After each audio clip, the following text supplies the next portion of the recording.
Intambara ya Amerika n'igihugu cya Israel byagabye ku gihugu cya Iran yinjiye mu munsi wayo wa gatandatu, ndetse ibintu birarushaho kuba bibi kuko ku mpande zombi barakomeza guhigana ubutwari. Amerika ikomeje kurasa mu gihugu cya Iran, Iran nayo mu gusubiza igakomeza kurasa ku bihugu byinshi bitandukanye birimo ibirindiro by'ingabo za Leta Zunze Ubumwe za Amerika. Amahanga ku ruhande rumwe akomeje kwamagana ibiri gukorwa na Leta Zunze Ubumwe za Amerika zifatanyije n'igihugu cya Israel, ariko ku rundi ruhande hakaba ibindi bihugu bikomeje gushyigikira umugambi wa Amerika. Ku murongo wa telefone turi kumwe na Jean Dodier Karinijabo, uri umunyamakuru ndetse ukaba unazobereye muri politike. Karinijabo, wiriwe? Mwiriwe neza Didas. Hanyuma nari mvuze ko Amerika n'igihugu cya Israel byaviriye imwe kuri Iran mu ntambara benshi bavuga ko ishoboka kuba ari n'intambara ya gatatu y'isi. Iby'iyi ntambara mwe mubona byerekeza he? Turi ku munsi wa gatandatu wayo. Uko njye mbona iyi ntambara, wenda abadukurikiye bishoboka ko atari ko babibona, ariko banyihanganire. Njye mbona iyi ntambara izarangira Iran nayo ipfukamishijwe nk'uko Amerika yagiye ipfukamisha ibihugu by'abayisilamu. Uyu ni umugambi watangiye mu mwaka w'ibihumbi 2000 ubwo Amerika yigabagaho igitero cy'itariki 11 z'ukwa 9 mu 2001, niba atari 9 z'ukwa 11, 9/11. Hanyuma Amerika igatangira kubona impamvu zo gusenya ibihugu by'Abarabu nk'uko mwagiye mubibona bikurikirana, za Iraq, za Afghanistan, isenya ibihugu nka Libya. Hari hasigaye igihugu rero cya Iran, wari umugambi wo gusenya ibihugu 7 by'Abarabu, ariko nanone Amerika nta ntambara ijyamo, nta nyungu iyifitemo. Aho hose yagiye hajya kubera ko yashakaga amavuta ari mu burasirazuba bwo hagati. Igihugu cya Iran rero nicyo gihugu cyari gisigaye kigihagaze, kinagaragaza ubushongore n'ubukaka bwo kuba cyagera ku ntwaro kirimbuzi, kibifashijwemo n'igihugu cy'Uburusiya basanzwe ari inshuti z'akadasohoka. Rero uko bigaragara nuko iyi ntambara bizarangira igihugu cya Iran gipfukamishijwe, cyagerageje kwirwanaho nibyo, ariko Amerika yagiye itatanya imbaraga z'ibihugu by'Abarabu. Ngira ngo murabizi ko ibihugu byinshi Amerika yagiye ibisenya, igera no kwica abaperezida babyo, harimo Saddam Hussein, harimo Gaddafi, abantu barabyibuka. Iran rero nayo urabona ko yayiciye uyu mugabo wa Ayatollah Ali Khamenei wari umuyobozi w'ikirenga w'iki gihugu. Biragaragara ko Iran izashegeshwa cyane muri iyi ntambara. Iran ariko babikurikirana ndetse n'abafashe uruhande bavuga ko nayo iri kugaragara ko ikomeye, ndetse ko Amerika kuyitsinda byagorana. Mwe ntabwo ariko mubibona? Ntabwo ariko mbibona, kubera ko gukomera kwa Amerika mbere na mbere, ntabwo mvuga ngo irakomeye cyangwa iroroshya Amerika, gusa yagaragaje ko ari umupolisi w'isi mbere na mbere. Biriya yakoze byo kwinjira mu gihugu cy'abandi ukadekarana intambara, mu mategeko mpuzamahanga bira ntabwo bibaho. Niba rero Amerika yagaragaje ko aricyo kintu cyitwa mpuzamahanga. Ubundi hariya niba baravuze ngo dusheshe League of Nations cyangwa Société des Nations, tuzanye umuryango w'abibumbye United Nations mu 1945, bakavuga ngo kubaha ubusugire bw'ibihugu, kudashoza intambara ku bindi bihugu n'ibiki, wowe ukabirengaho, ubugaragaje ko icyo kintu cyaba ari inga mwashyizeho utacyumva. Icyo ni icyambere. Cya kabiri ariko kuvuga ngo Amerika gutsindwa, buriya Ayatollah kimara kwicwa, wenda twari kubona Iran nayo nka GD Vance imurasha, cyangwa se nayo ikicana Trump n'urugero, niba yari kubishobora. Kuba Amerika rero irimo irarasa muri Iran ku butaka bwayo neza, Iran ikaba idashobora no kohereza na balistike n'imwe, zira misile zambukiranya imigabane. Birabyo ubwabyo bigaragaza ko Iran aho yarasa hose, yarasa za Kuwait, yarasa za Arabia Saudite, yarasa ntacyo bizatanga, ahubwo iri kwica Abarabu bagenzi bayo. None Iran kuba itarasa muri Amerika ni ubushobozi cyangwa ni ubushake bwayo? Kuko yavuze ko itazigera irasa ku butaka bwa Amerika. Ubwo bushobozi irabufite cyangwa ni ubushake? Ntekereza ko ari ubushobozi idafite, kubera ko iyo abibufite ntabwo yari kubiri kwihimurira ku nshuti za Amerika no ku ahantu ifite imitungo mu burasirazuba bwo hagati, yirengagije ko abantu bari kugwa aho ngaho ari Abarabu bagenzi babo. Ntekereza ko iyo ifite ubushobozi yagombaga kurasa muri Amerika. Gusa nanone Amerika kuyirasaho biragoye, bitewe n'uko ni igihugu gikikijwe n'inyanja. Bamwe mu bantu bishobora korohera kurasa muri Amerika, ntekereza ko ari Putin. n'aba bandi bafite intercontinental ballistic missiles izi bihanya byambukiranya imigabane. Rero Irani ntabwo ntekereza ko ifite ubushobozi bwo kuba yarasa ku butaka bwa Amerika. Iyo abibufite ayatora akimara gupfa, n'ukuntu muzi amategeko ya kisilamu yo guhorera, ntekereza ko Irani guhita irasa muri Leta Zunze Ubumwe za Amerika direct. Ibihugu nk'Ubufaransa n'Ubwongereza byemereye Leta Zunze Ubumwe za Amerika gukoresha ibirindiro by'ingabo za Amerika biba muri ibyo bihugu mu kurasa kuri Irani, ndetse birakaza Irani igerageza nayo kurasa mu gihugu kuri kimwe muri ibyo bihugu. Aha harumvikanamo gufanana cyangwa se ubufatanye bw'ibihugu bishobora gushyigikira kimwe mu kindi. Hari n'abavuga ko Uburusiya bizarangira nabwo bugiye ku ruhande rwa Irani, ndetse na za Korea nazo zikayifasha kwivuna Amerika. Bigenze gutyo mubona byagenda gute?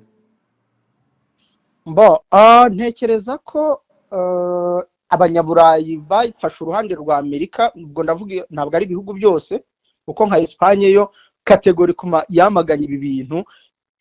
Ntekereza ko rero abanyaburayi bafashe uruhande rwa Amerika buhumyi cyangwa bujiji, kuko niba Amerika yari yaragambanye n'umuhungu wayo cyangwa n'umwana wayo witwa Israel ngo tugabe ibitero kuri Irani, mbere na mbere mbanze nanasubira inyuma nkubwire ko intambara ndi kuyibona mu nyungu za Israel kurenza mu nyungu za Amerika, kubera ko Israel hari ahantu iri yari bangamiwe cyane na Irani.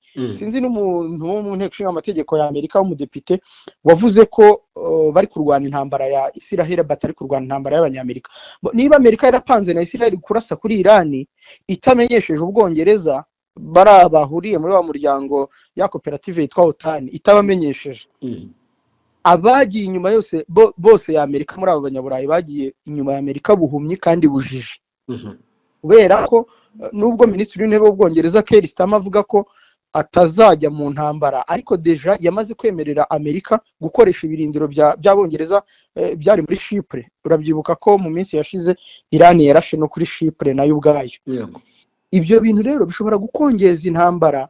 Abantu bakurikiye amateka y'intambara ya kabiri y'isi bo barabyibuka ko ama alliance yagendaga yiforoma nk'uko wari ubivuze, triple entente na triple alliance. Birashoboka rero ko nabwo uko abantu bagenda bafana iyi ntambara ishobora no kuzarenga kugenda abantu biyegeranya nk'ibihugu n'ama alliance, ahubwo ikagera no mu madini. Abarabu bakavuga bati umwarabu mugenzi wacu arimo araraswaho, reka tumujye inyuma. Ubwo hagahita haziraho n'ibindi bihugu wenda bishuti by'Abarabu bigahita bijya inyuma yabo. Hanyuma abakristo nabo bati Israel na Amerika zacu, noneho bikinjira no mu myemerere. Yego. Aho byahinduka nabi kurushaho. Yego. Iyi ntambara niramuka itarangiye mu minsi Trump yatekerezaga izaguka. Ariko kwaguka kwayo yagirwa ngari no kuba ibihugu bya backinga byatangira kujya inyuma ya Irani cyane, nibyo byayigira mbi kurushaho.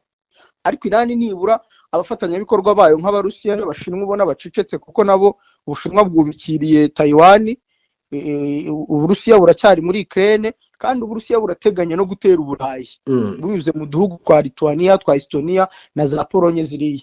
Ubu harimo haraza politike y'ubusazi nk'iya cyagiye cya ba Napoleon, bavugaga na ba Hitler bavugaga ngo bagiye kwambuka ngo bafate ibihugu ngo bongereho ibi n'ibi ngo bongereho ibi n'ibi. Nibyo niyo politike yagarutse, isi yagarutse mu bihe nk'ibyo.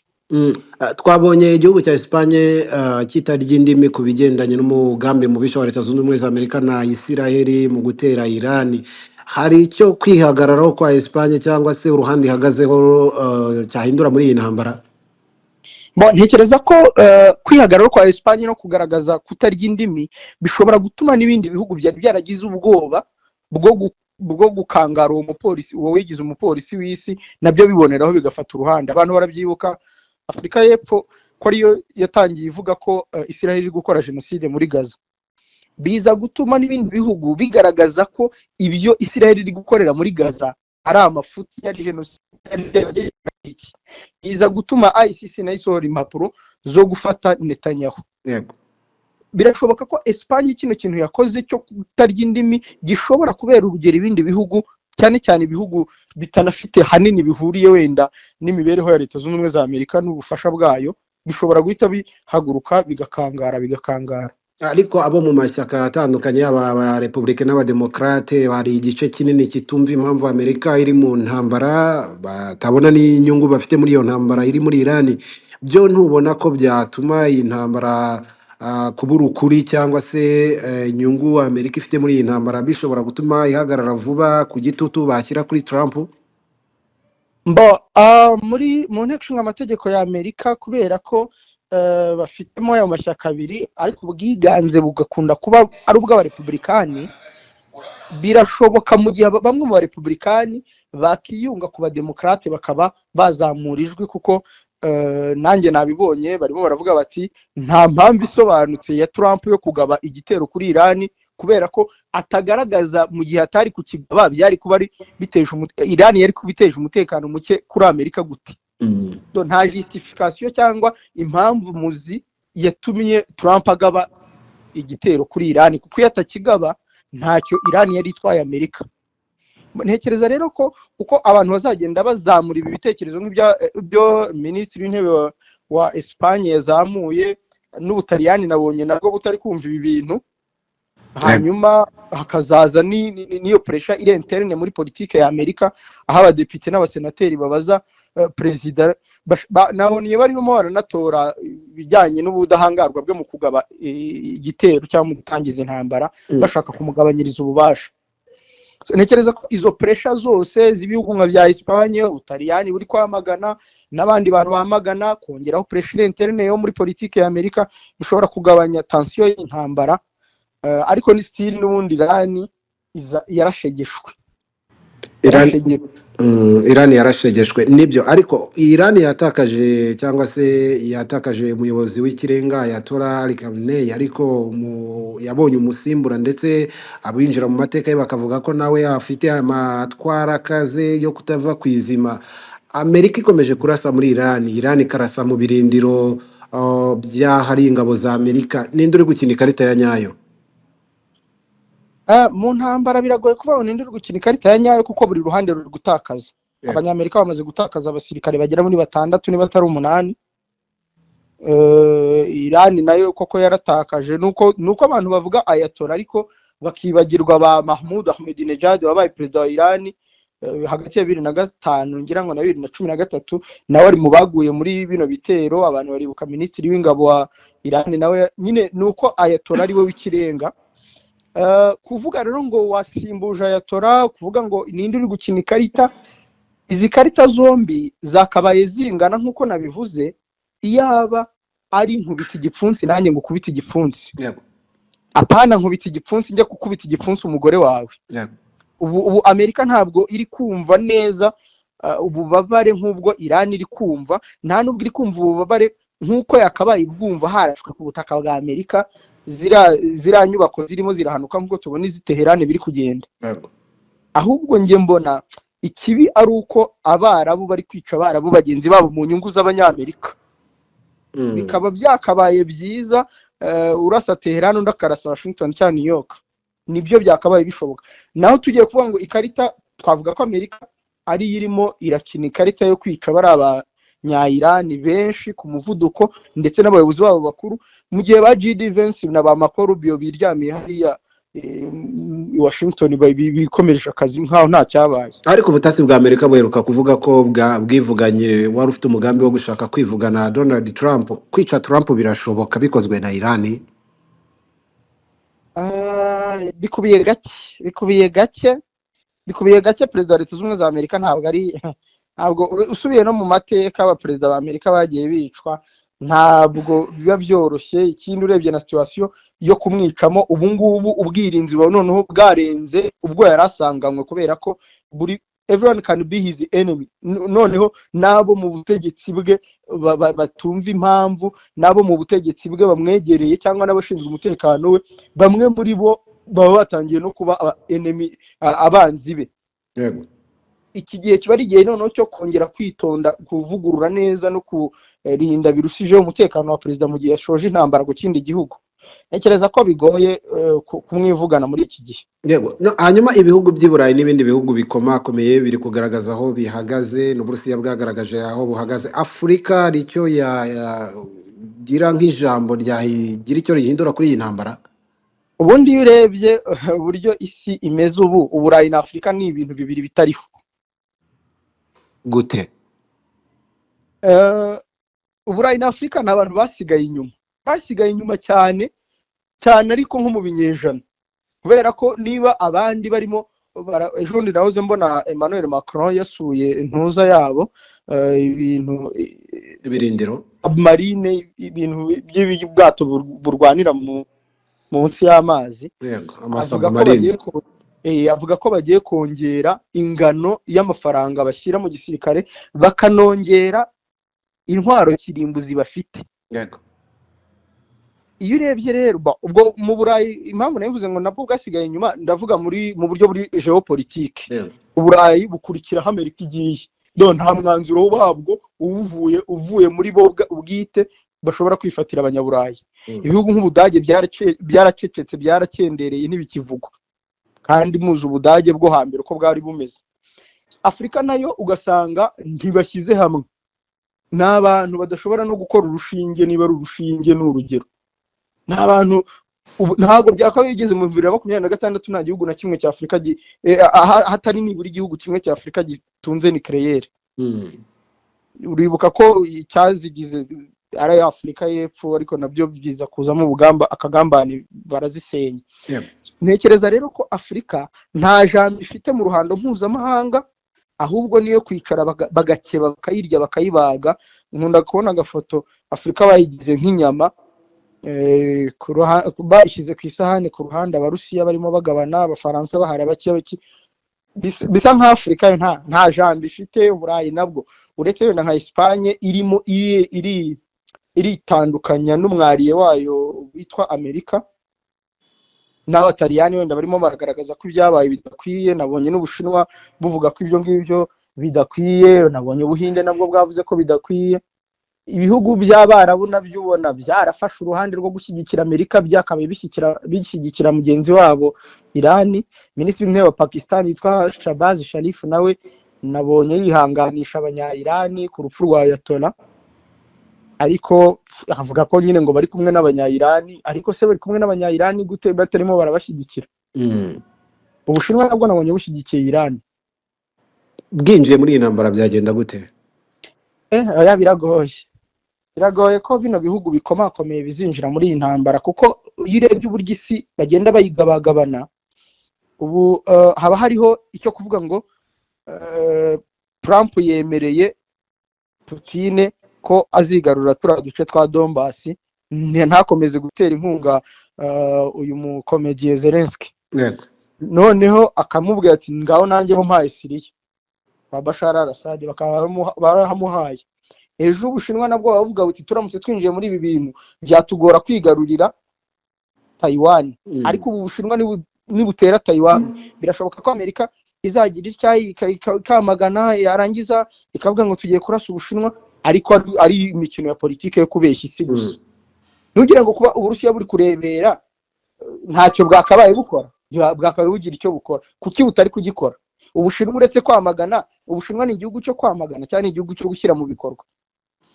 Umuntu ushobora kuza muri iyi ntambara nawe ariko ntibishoboka, ni 0%, ni umuntu witwa Kim Jong Un. Iyo aba afite uburyo yagakoranye na Irani akinjira mu ntambara, nibwo twakabonye ihindura isura. Ariko intambara izaguma gutya, bakomeze bamagane, ba Sanchez wo muri Espagne bakomeze bavuga ko ibyo Amerika iri gukora atari byo. Nyine abantu bagarukire mu kwamagana gusa. Mu gitondo tubyuke twumve noneho ngo Putin nawe yateye Polonye, tubyuke twumve ngo Xi Jinping nawe yateye Taiwan, gutyo, kubera ko Amerika bayiretse igatera bishaka. Ubwo nabi kizaba gikurikiwe no kubareka bagatera ibyo bashaka bakabyiyomekaho. Jean Dodier Kanija, wenda dusoza, Donald Trump aherutse kuvuga ko intambara bashoje kuri Irani bafatanyije na Leta Zunze Ubumwe, bafatanyije n'igihugu cya Israel, babona izarangira vuba. Ariko burira bugacya tukabona amakuru y'ibitero Irani yagabye muri iki gihugu, Leta Zunze Ubumwe za Amerika zarashe kuri Irani, Irani yarashe muri Israel. Twakwitega ko iyi ntambara yarangira vuba? biriya yavuze ni ibintu byo kuvuga ngo umenye ntabwo njye nakwemeranya nawe kubera ko umenya igihe utangiriye intambara ariko ntabwo umenya igihe intambara izarangirira. Ashobora no kuba yarateye Irani yibeshya ko yayipfukamisha mu minsi 3 cyangwa 4 ariko agasanga Irani nayo hari ubundi bugenge bwayo ifite batazi. Ntabwo ntekereza ko iyi ntambara izatinda kubera inyungu z'umuhora wa Hormuz ku rwego rw'isi nicyo warumariye ubukungu bwa Irani n'ubukungu bw'isi muri rusange. Icya kabiri, iyi ntambara sintekereza ko izatinda bitewe n'uburyo Irani yashegeshwe bikomeye ku buryo ishobora no kuzavuga iti ibyo twarwanagamo turabihagaritse, cyangwa se na Amerika nayo iti ibyo twashaka gushwanyaguza turabishwanyaguje. Icya mbere, Amerika yavuze ko ifite intego 3 muri iyi ntambara. Yavuze ko ishaka gukuraho ubutegetsi bwa Irani, ivuga ko ishaka gusenya ibikorwa remezo by'ingufu za nucleaire, ivuga ko ishaka no gusenya ballistic missiles za Irani. Nibyo bitatu. Icya mbere ntekereza ko yakigezeho cyo gukuraho ubutegetsi bwa Khamenei. Kukigeraho ntabwo mvuga ngo yaramwishe donc, ndetse inateganya kuzashyiraho uwitwa Reza Pahlavi. Reza Pahlavi ni umwana w'umwami wa nyuma wa Irani wakuweho mu mpinduramatwara mu 1979. Hanyuma iyo ntego ya mbere yayigezeho mu buryo bumwe cyangwa ubundi, ariko ntirabasha guhirika ubutegetsi mu buryo bwuzuye.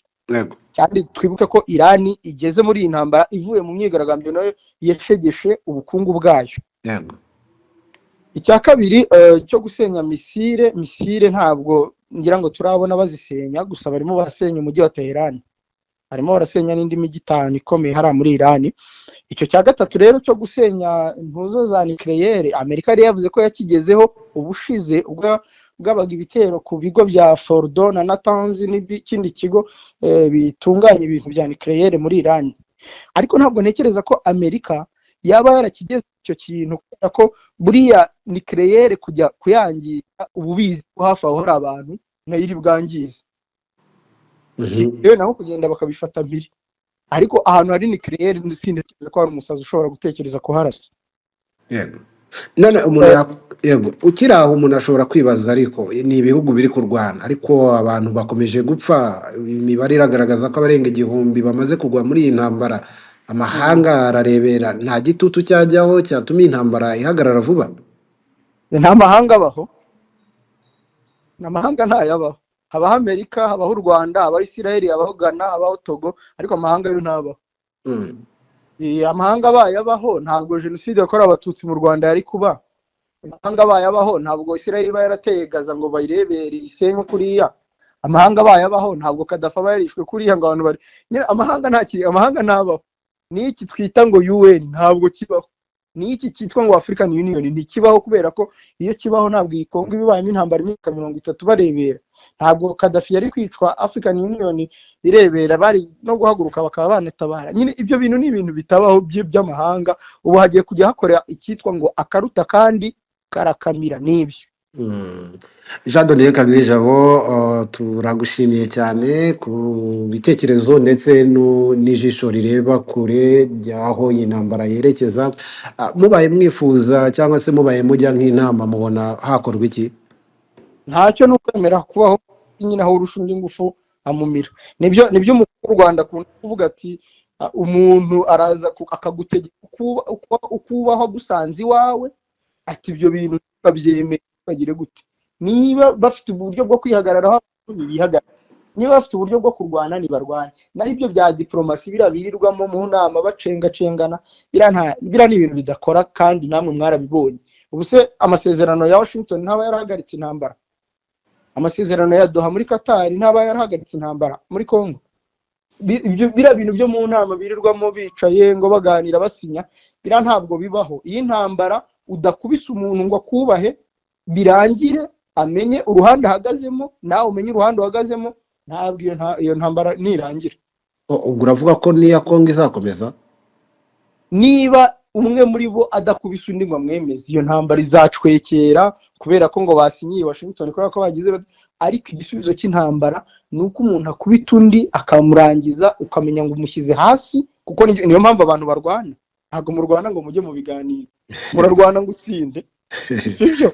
nibyo. Murarwana ngo mukubite umutsinde cyangwa gutsinde, umwe asigare yubaha undi, ni ibyo nta kindi. Nta kindi. Iyo ngingo ya Kongo yo tuzayigaruka mu bihe byacu cyangwa mu biganiro byacu biri imbere. Reka tugushimire cyane kubw'umwanya waduhaye, kandi twizere ko no ku zindi ngingo zitandukanye tuzashaka kuganiraho uzaduha umwanya.